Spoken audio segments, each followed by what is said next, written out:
Hello students, I am again here with my third part of the chapter Human Health and Disease. Okay. In this part, I will discuss about the cancer disease and about drugs.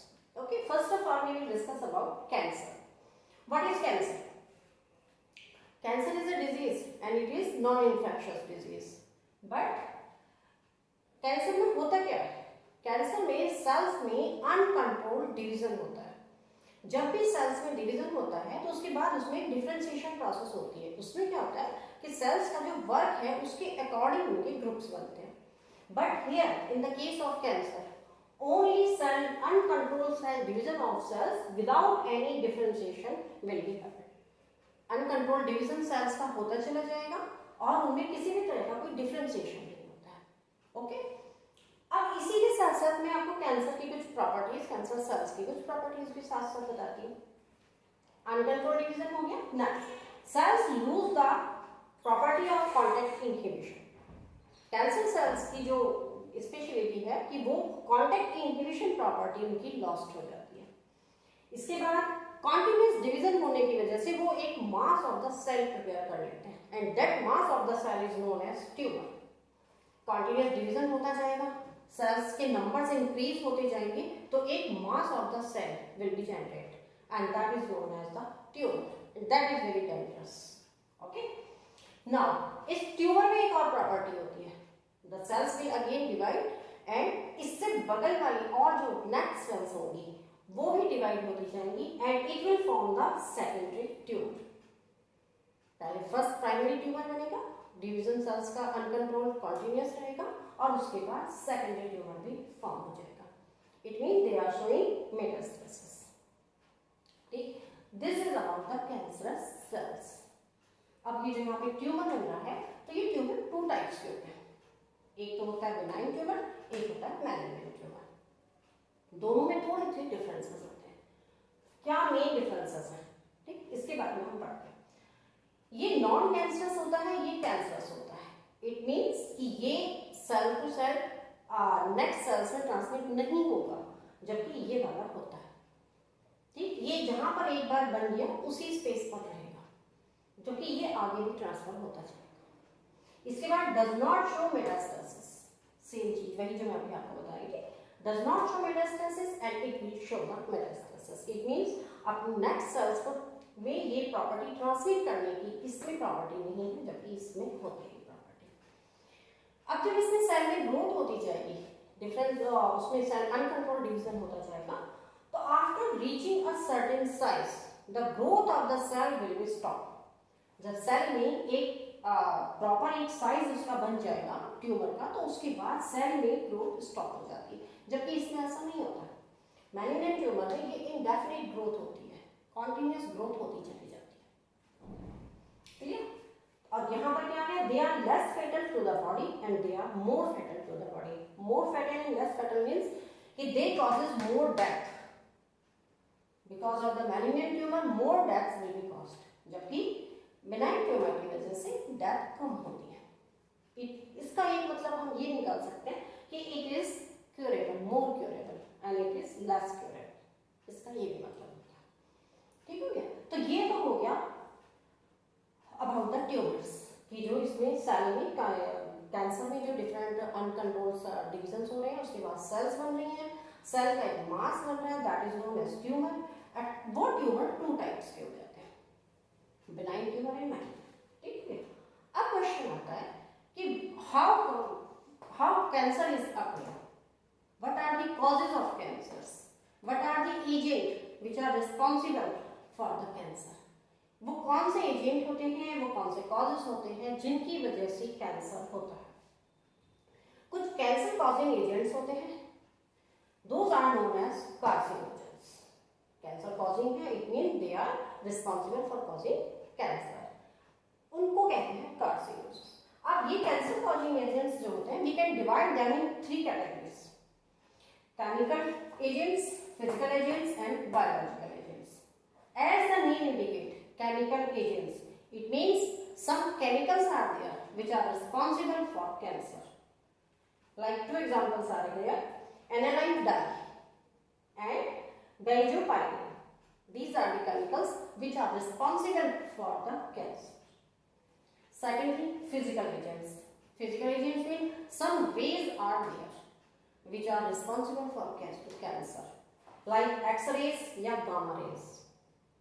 जहाँ कहीं पर भी कोई nuclear fusion वगैरह होता है वहाँ पर एक्सरेज और गामा रेज प्रोड्यूस होती है, या जो सन की अल्ट्रावायलेट रेज होती है, जो ओजोन लेयर होती है that protect us from the ultraviolet rays.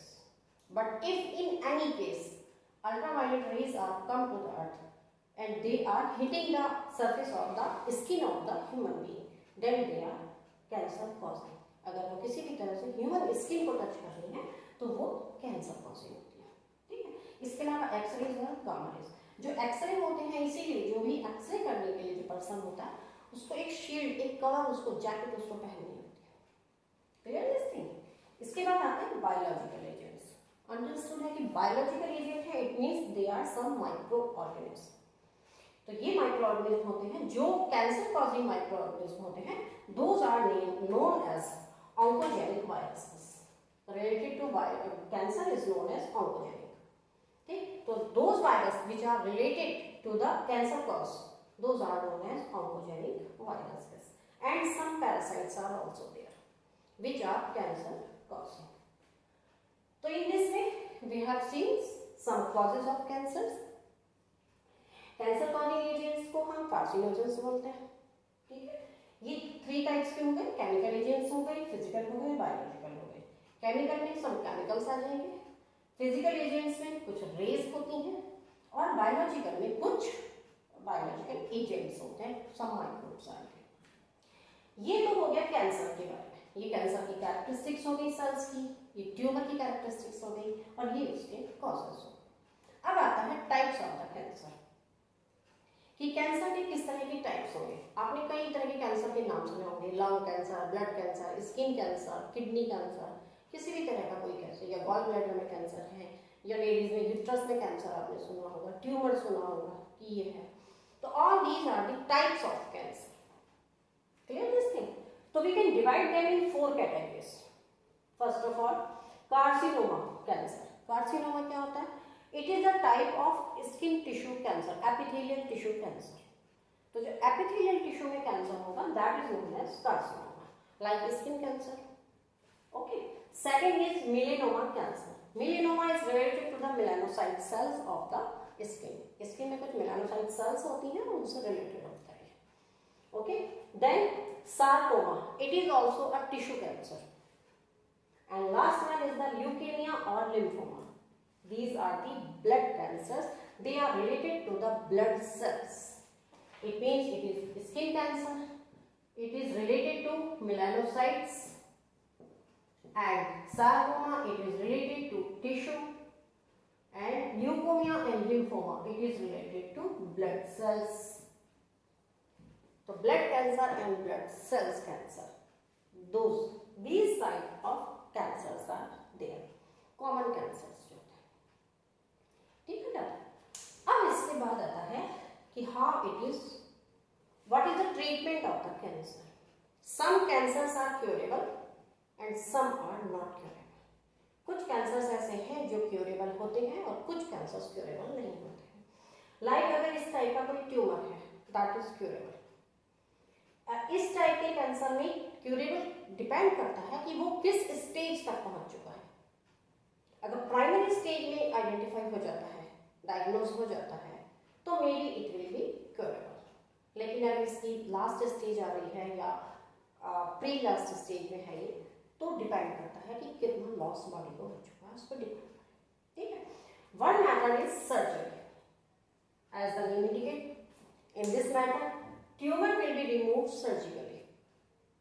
Surgically उसे ट्यूमर को रिमूव कर दिया जाता है, लेकिन उसको रिमूव करते हुए इस चीज का ध्यान रखना होता है कि जो उसकी नेबरिंग सेल्स हैं that will not be damaged. जो जितने भी नेबरिंग सेल्स हैं उनको कोई नुकसान ना हो. इजीली उसके ट्यूमर को डिटेक्ट करना होता है पहले, और उसके बाद उसको वहां से कट करना, सर्जिकल मेथड से उसको अलग कर देना होता है. एक होता है कीमोथेरेपी. कीमोथेरेपी आपने सुना होगा कि केमिकल्स के उसके थ्रू होती है. इसमें क्या करना होता है? इसमें कीमोथेरेपी ट्रीटमेंट जो होता है इसमें कीमोथेरेप्यूटिक ड्रग्स होती हैं, उनकी हेल्प से इसका ट्रीटमेंट किया जाता है। बट इसका एक साइड इफेक्ट भी होता है। साइड इफेक्ट क्या होता है कि एक तो हेयर लॉस, जिस किसी का भी ये कीमोथेरेपी होती है उसका हेयर लॉस हो जाता है, उसके बाल बिल्कुल झड़ चुके होते हैं।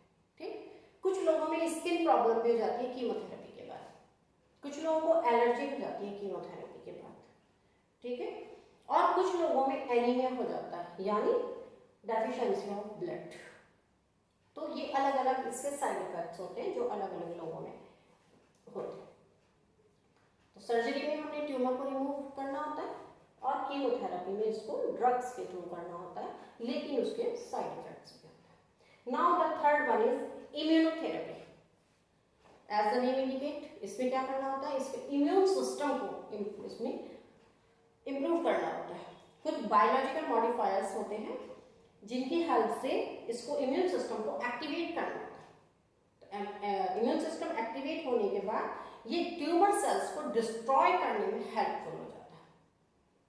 ठीक, जो इम्यूनोथेरेपी होती है उसमें इम्यून सिस्टम एक्टिवेट हो जाता है, कुछ उसके एक्टिवेटर्स होते हैं उनकी हेल्प से, और फिर वो उसको डिस्ट्रॉय करने में, ट्यूमर सेल्स को डिस्ट्रॉय करने में हेल्पफुल हो जाता है। ओके, लेकिन फिर भी कैंसर के ट्रीटमेंट में कभी भी ऐसा कम ही होता है कि किसी एक ट्रीटमेंट से पूरे कैंसर का ट्रीटमेंट हो जाता है।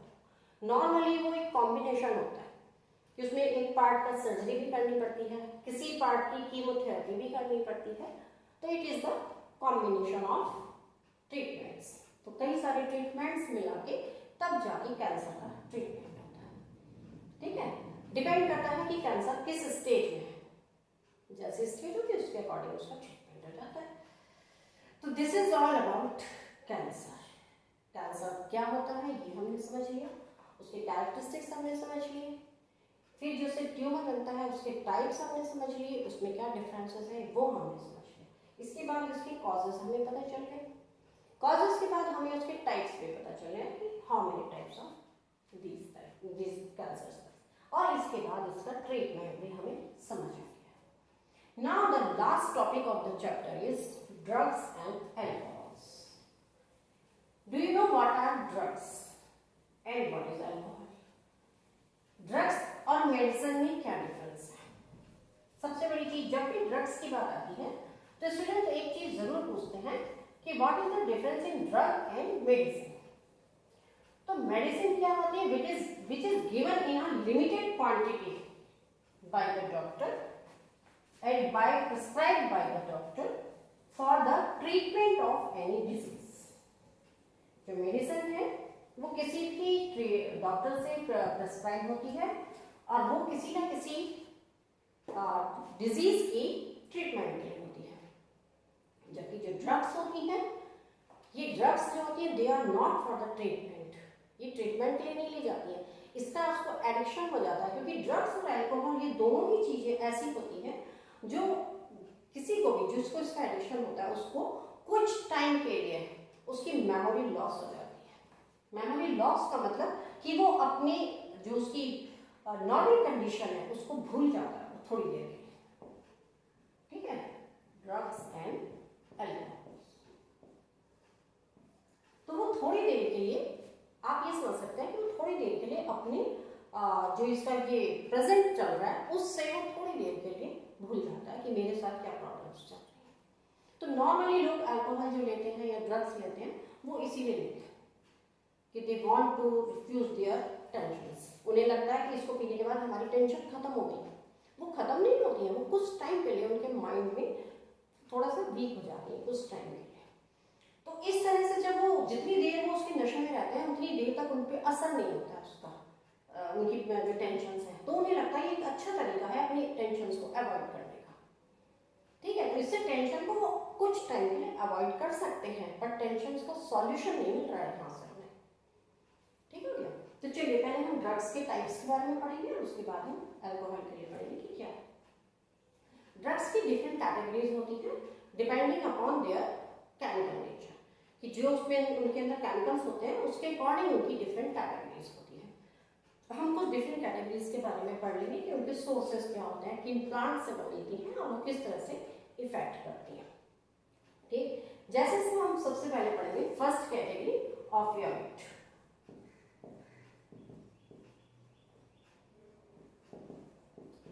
ऑपियोइड के बारे में पढ़ लेते हैं। अब ऑपियोइड में क्या होगा कि ये कौन सी ड्रग्स होती हैं और किस तरह की होती हैं। आई विल राइट अगेन, ये किस तरह की होती हैं और बॉडी के किस पार्ट को इफेक्ट करती हैं और इनका सोर्स क्या होता है, ये कहाँ से हमें मिलती है। ठीक है, सबसे पहले हम इनकी बात करेंगे सोर्स की, कि कहाँ इनका सोर्स होता है। एक प्लांट होता है पॉपी प्लांट, ठीक, पॉपी प्लांट से एक सब्सटेंस मिलता है। पॉपी प्लांट का जो साइंटिफिक नेम होता है दैट इज पेपेवर सैमिनिफेरम। पेपेवर सैमिनिफेरम ये होता है। इस पॉपी प्लांट से के लेटेक्स से एक सब्सटेंस मिलता है that is known as morphine. एक सब्सटेंस मिलता है मॉर्फिन। इस मॉर्फिन का एसिटाइलेशन करना होता है और एसिटाइलेशन के बाद एक व्हाइट कलर का प्रोडक्ट मिलता है that is known as smack या हेरोइन। इसका एसिटाइलेशन होगा और एसिटाइलेशन के बाद एक सब्सटेंस मिलेगा that is known as heroin. तो ये हेरोइन जो होती है ये एक ड्रग है और इसको हम स्मैक भी कहते हैं। ठीक है, it is also known as smack. अब ये स्मैक या ये हेरोइन दोनों एक ही चीज है। ये होती है व्हाइट कलर की, व्हाइट क्रिस्टल्स होता है। ठीक, ये तो हो गया इसका सोर्स पॉपी प्लांट से। फर्स्ट ऑफ ऑल उसके पॉपी प्लांट के लेटेक्स से मॉर्फिन एक सब्सटेंस मिलेगा, फिर मॉर्फिन के एसिटाइलेशन के बाद हेरोइन सब्सटेंस होता है that is also known as smack. आपने नाम बहुत सुना होगा हेरोइन का। ठीक, it is in the form of white crystals. अब इसको लेने का तरीका क्या होता है? इसको लेने के दो तरीके होते हैं, या तो स्नॉटिंग होती है या इंजेक्शन के थ्रू लिया जाता है। ठीक हो गया। अब ये बॉडी में किस तरह से एक्शन करता है? इसमें सेंट्रल नर्वस सिस्टम में ऑपियोइड के कुछ सेंटर्स होते हैं, तो ये उन ऑपियोइड के सेंटर्स पर अटैक करता है। ये वाला और जो भी इसकी ड्रग होगी, मॉर्फिन हो चाहे स्मैक हो, ये उसके ब्रेन के ऑपियोइड सेंटर्स में अटैक करते हैं और जिससे उसका नर्वस सिस्टम जो होता है उसका ये इफेक्ट हो जाता है कि नर्वस सिस्टम वीक हो जाता है। तो नर्वस सिस्टम वीक होने का क्या मतलब होता है कि जितने भी बॉडी फंक्शंस हैं वो सारे वीक हो जाएंगे, उसके स्लो पड़ जाएंगे। इट मीन्स वो लेजी भी हो जाएगा, उसकी बॉडी एनर्जी भी खत्म हो जाएगी और सबसे बड़ी बात है कि उसको कोई भी चीज अपनी उसकी मसल्स की एक्टिविटीज, नर्व्स की एक्टिविटीज, सेंट्रल नर्वस सिस्टम की एक्टिविटीज सारी स्लो पड़नी चली जाएंगी। तो स्लो पड़ने का मतलब सिर्फ ये नहीं है कि वो लेजी हो जाएगा, उसकी बॉडी के जितने भी एक्टिविटीज हैं वो भी खत्म होती चली जाती है धीरे धीरे। तो इसीलिए ये ड्रग एडिक्ट्स जो होते हैं, बस इनको जब तक ये ड्रग का असर रहेगा तब तक वो थोड़ा बहुत उठे रहेंगे, जैसे इसका असर खत्म हो जाता है वो दोबारा इसको लेने की स्टार्ट हो जाता है, क्योंकि इनको इसके एडिक्शन हो जाता है। तो ये इसके बिना जिंदा नहीं रह पाते। जो भी ड्रग्स होती है, सिर्फ इसी की बात नहीं कर रही हूँ, जो भी ड्रग्स होती है उसके बिना फिर वो लोग जिंदा रह ही नहीं सकते। इसके बाद आता है cannabinoids, second category. This is also the category of drug, cannabinoid. इसमें भी एक प्लांट से मिलेगी। आपने नाम सुना होगा चरस, गांजा, हशीश, मैरिजुआना, ये सब इसी कैटेगरी में आते हैं। ठीक, ये भी एक प्लांट से मिलती है। उस प्लांट का नाम होता है कैनाबिस सटाइवा। ये है कैनाबिस सटाइवा प्लांट। इसकी लीफ से, इसके फ्लावर से, इसके फ्लावर्स के जूस से और इसकी डिफरेंट रेजिन से, अलग अलग उनसे सबसे अलग अलग करके डिफरेंट टाइप्स के सब्सटेंसेस मिलते हैं। जैसे ये हशीश हो गई, चरस हो गया, गांजा हो गया, मैरिजुआना हो गया, ये सारे सब्सटेंसेस इसी से मिलते हैं। इनका इनटेक का तरीका भी वही है, स्नॉटिंग, उससे इसको ले लिया जाता है। अब इनका मोड ऑफ एक्शन क्या होता है? जिस तरह से इसका मोड ऑफ एक्शन था कि जो ब्रेन के ऑपियोइड सेंटर्स थे उस पर अटैक करता है, ऐसे ही ये भी जो होता है सेंट्रल नर्वस सिस्टम पे अटैक करता है। और सेंट्रल नर्वस सिस्टम में जो कैनाबिनॉइड रिसेप्टर्स होते हैं उनके ऊपर अटैक करता है। तो उन पे अटैक करने के बाद असर क्या होगा ऐसा ये होगा कि जो कार्डियोवैस्कुलर सिस्टम है उस पर्सन का वो वीक पड़ जाएगा।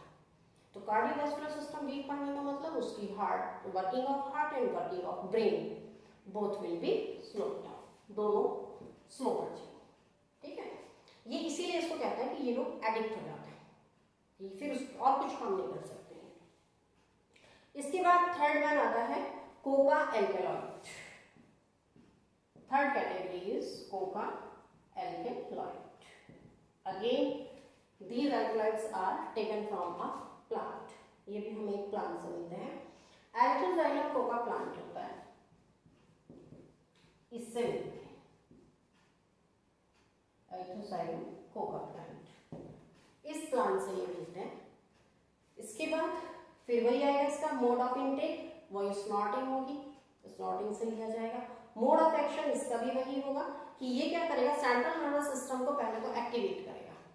जब सेंट्रल नर्वस सिस्टम एक्टिवेट हो जाता है उसके बाद ये न्यूरोट्रांसमीटर्स जो बॉडी में होते हैं उनकी एक्टिविटी को इफेक्ट कर देता है। जो न्यूरोट्रांसमीटर्स होते हैं उनका ही फंक्शन होता है बॉडी में डिफरेंट मैसेजेस को कैरी करना, तो ये उनकी एक्टिविटी को इफेक्ट कर देता है। ठीक, तो कुल मिला के फिर इसका असर क्या होना है कि जो बॉडी में सेंट्रल नर्वस सिस्टम है उसका असर कम होता चला जाएगा, यानी कंट्रोलिंग जो है वो धीरे धीरे इफेक्ट हो जाती है। सभी ड्रग्स में मेन चीज वही आती है कि सेंट्रल नर्वस सिस्टम की जो फंक्शनिंग है वो स्लो हो जाती है। स्लो होने की वजह से अब वो उसको हमेशा हेडेक रहना है, उसको हमेशा स्टमक भी रह सकता है, या वो हेलुसिनेशन में रहेगा, या वो नॉर्मली उसका कार्डियोवैस्कुलर सिस्टम फंक्शन स्लो करेगा लेकिन स्लो।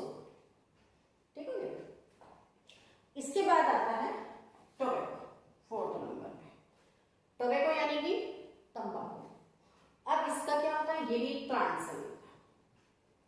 आपने बहुत सुना होगा तंबाकू का, उसमें आता भी है कि it is help injurious for the health. इसमें क्या होता है, जनरली इसको या तो च्यूइंग करते हैं या इसको स्मोकिंग के थ्रू लेते हैं।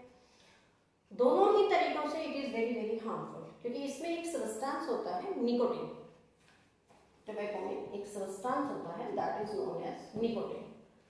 अब चाहे च्यूइंग कर रहे हैं चाहे इसकी स्मोकिंग कर रहे हैं, दोनों ही कंडीशन में निकोटिन बॉडी में पहुंच रहा है। और ये निकोटिन जो होता है यही बॉडी के लिए सबसे ज्यादा हार्मफुल होता है। एक तो ये क्या करता है, अगर स्मोकिंग के थ्रू जा रहा है तो स्मोकिंग के थ्रू बॉडी में जाने में बॉडी में अंदर कार्बन डाइऑक्साइड जो हीमोग्लोबिन होता है, जो कि ऑक्सीजन और कार्बन डाइऑक्साइड के अवेलेबल होता है, उसकी अवेलेबिलिटी कम हो जाती है क्योंकि इसके स्मोक में कार्बन मोनोऑक्साइड प्रोड्यूस होती है। तो बॉडी की हीमोग्लोबिन बाउंड हो जाती है कार्बन मोनोऑक्साइड के साथ, तो availability for the oxygen will be less, तो उससे एक तो उस पर असर पड़ जाता है उसके। ठीक, दूसरा इसका जो मेन मोस्ट डेंजरस इसका इफेक्ट है that is the cancer. Different types of cancer like mouth cancer या फिर थ्रोट कैंसर, ठीक, या फिर लंग कैंसर, इस तरह से डिफरेंट टाइप्स के कैंसर होते हैं। जो लोग हर वक्त तंबाकू चबाते रहते हैं, कुछ लोगों को आपने देखा होगा तंबाकू को मुंह में दबा के रखते हैं, कुछ लोग तो उसको उसमें स्मोकिंग के फॉर्म में, सिगरेट के फॉर्म में लेते हैं।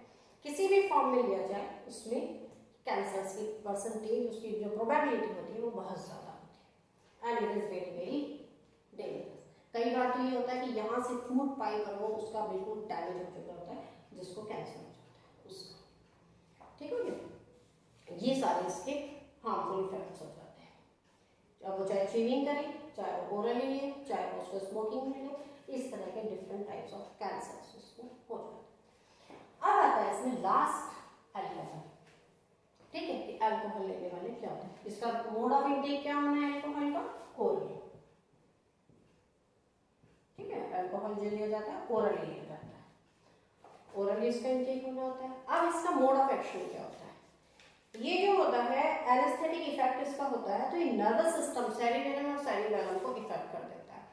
तो उसमें क्या होता है कि इंसान ये भूल जाता है कि मैं इस समय कहाँ हूँ, ठीक है, और उसको क्या करना है क्या नहीं करना है, ये एक्टिविटीज उसकी सारी सुन। इवन आपने देखा होगा कि जो ड्रिंकर होते हैं, अगर कहीं पे वो सड़क पे चल रहे हैं और सपोज कोई गड्ढा वगैरह कुछ आ गया है, तो क्योंकि उनका क्या होता है नर्वस सिस्टम वीक हो गया है, तो ब्रेन से जो मैसेज उन तक पहुंचना होता है उसकी स्पीड बहुत स्लो हो जाती है। अब नॉर्मली हम सड़क पर चल रहे होते हैं, कोई गड्ढा आ जाता है तो हमारे पैर ना रुक जाते हैं, क्योंकि हमारे ब्रेन का मैसेज हमारे पैर होता है कि जो नर्वस सिस्टम के थ्रू पहुंचना था वो पहुंच चुका है, जिसकी वजह से हम गड्ढे में नहीं गिरे। लेकिन क्योंकि ड्रिंकर का नर्वस सिस्टम बहुत वीक हो जाता है तो उसका जो मैसेज है वो लेट पहुंचता है। तो नॉर्मली जब तक गड्ढा आएगा वो उस गड्ढे में गिर चुका होता है, उसके बाद उसके तक मैसेज पहुंचता है, तो इसीलिए वो तब तक गिर चुका है।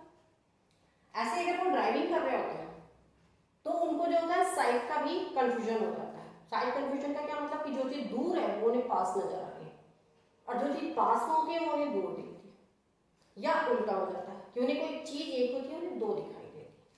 ये सारे फैक्ट्स जो होते हैं अल्कोहल के होते हैं, तो इसको बोलते हैं अल्कोहल का एडिक्शन।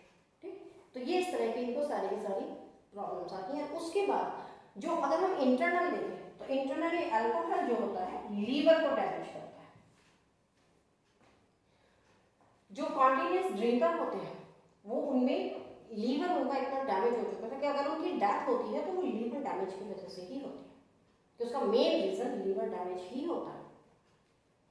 ठीक हो गया। अब हम पढ़ेंगे इसके बारे में कि ऐसा क्यों होता है कि कोई इंसान ये ड्रग एडिक्ट हो जाता है या अल्कोहल का एडिक्ट हो जाता है, ऐसा क्यों होता है। इसके 3-4 रीजन होते हैं। सबसे बड़ा तो क्या होता है कि उसके ऊपर एक सोशल प्रेशर होता है। सपोज उसकी इकोनॉमिक कंडीशन अच्छी नहीं है, ठीक है, कि उसकी इकोनॉमिक कंडीशन अच्छी नहीं है तो उसको क्या होता है, एक उसका सोशल बाइकआउट हो जाता है। जिस इंसान की सोशल कंडीशन अच्छी नहीं होती है, इकोनॉमिक कंडीशन अच्छी नहीं होती है, एक तरह से थोड़ा सा उसका सोशल बाइकआउट होने लगता है, उसको खुद को भी फील होने लगता है। तो नॉर्मली क्या करता है फिर वो, उसको ये लगता है कि मैं जितनी देर ड्रिंक करता रहूँगा उतनी देर में इस सारी चीज़ों से सेपरेट होगा, इन चीज़ों में मेरा ध्यान है, क्योंकि जितनी टेंशन होती है उस समय टेंशन से फ्री हो जाते हैं। ठीक है गया। दूसरा क्या होता है कि उनके पास कहीं पे ऐसा भी देखा जाता है कि उनके पास कोई एम्प्लॉयमेंट नहीं है, सपोज ठीक अनएम्प्लॉयमेंट है वहाँ, तो उसका भी फर्क पड़ जाता है। कुछ काम उनके पास होता नहीं है तो बस सारे दिन अपना ड्रिंक करा, ड्रग्स ली और अपना पड़े रहता। ठीक, इसका सबसे ज़्यादा इफेक्ट पड़ता किस चीज़ पर है, ड्रिंकर्स के या ये एडिक्ट जो ड्रग एडिक्ट्स होते हैं, सबसे ज़्यादा इफेक्ट पड़ता है इनकी सोशल लाइफ पर। इनकी सोशल लाइफ पर ये इफेक्ट पड़ता है कि इनका मोस्टली सोशल बाइकआउट कर दिया जाता है। ठीक, उसके बाद इनका जो इनकी मॉरल लाइफ होती है वो भी इनका मॉरल एक तरह से आप कह सकते हैं समाज से इनका बाइकआउट हो गया, तो अब इनका कोई मॉरल वैल्यूज भी नहीं रह जाती है। लोग इनको बहुत गलत नजर से देखना शुरू कर देते हैं कि हाँ ये तो ड्रिंक कर रहा है, सारे दिन खा रहता है शराब। तीसरा इफेक्ट क्या पड़ता है उनकी फैमिली पर, फैमिली सफर करती है। ड्रिंक एक आदमी करता है और सफर करती है पूरी फैमिली। ठीक, एक तरह से पूरी फैमिली का ही बाइकआउट हो जाता है। तीसरा उसमें क्या आता है, एक उसमें एक तो आ गया उसका सोशल बाइकआउट, ठीक है, और दूसरा उसमें क्या आ जाएगा उसका कि उसकी फैमिली इफेक्ट होती है उससे, और तीसरा उसमें क्या आ जाएगा अनएम्प्लॉयमेंट।